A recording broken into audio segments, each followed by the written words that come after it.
At the dawn of our time, there was Singularity. Singularity was a being of infinite potential and infinite appearance.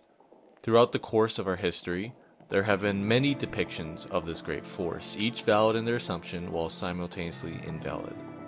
It is thought that Singularity existed in a universe much like our own, with life and cosmic forces bountiful throughout its ever-flowing expanse. Singularity was a being driven by hunger, the most ancient force of the universe.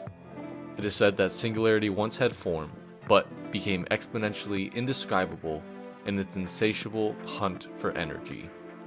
Hunger created hysteria, propelling Singularity to the furthest corners of this universe, devouring everything in sight.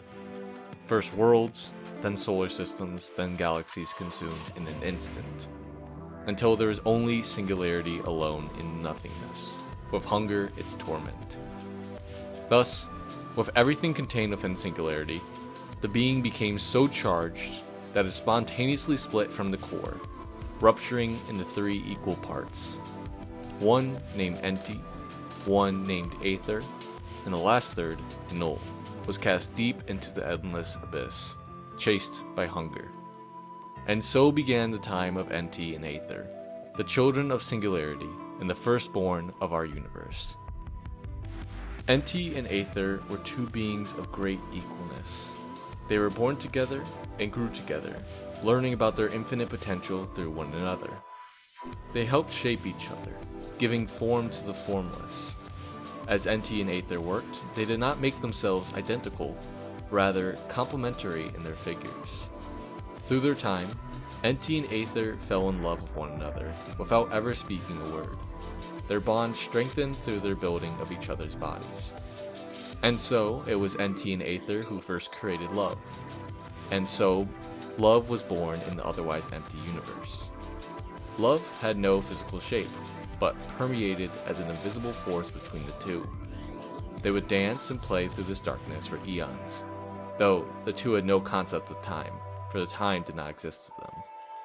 As they lived, their love grew more and more passionate, until the two procreated, and aether begat Aet, the firstborn of shape.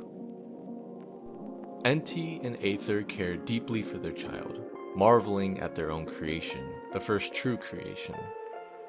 The two raised Aet, teaching him how to understand and master his infinite potential gifted to him. As a child, Aet loved both his parents immensely, happy to wander the expanse as each held one of his hands. This peace did not last forever. As Aet grew closer to adulthood, more of his grandfather's traits fostered within him, for hunger had returned from its hunt for null, infecting his thoughts like a parasite. He became irate with his parents' idleness, where they seemed content with their sole creation of him, ready to live forever as a family. Though Aet begged his parents to use their powers to expand to become an eternal cosmic utopia, enti and aether refused this request, incapable of understanding their son's outlandish desires. Fueled by this rejection, Aet became enraged, blinded by a hatred that overpowered his love. He forced himself upon aether, and when enti saw this, Aet in his hunger-driven craze cut up his father into infinite pieces and, with enti still alive, cast these pieces into the abyss, with his heart becoming the sun and his blood becoming the stars, creating the light within the universe.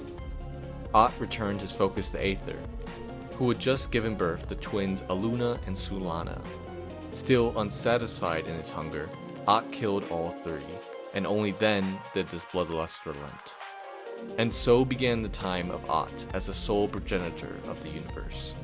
The hunger and bloodlust faded, and Aet stood alone in a dead universe by his hand. He had not created and expanded with his parents as he dreamed, instead, only spreading death, the original sin.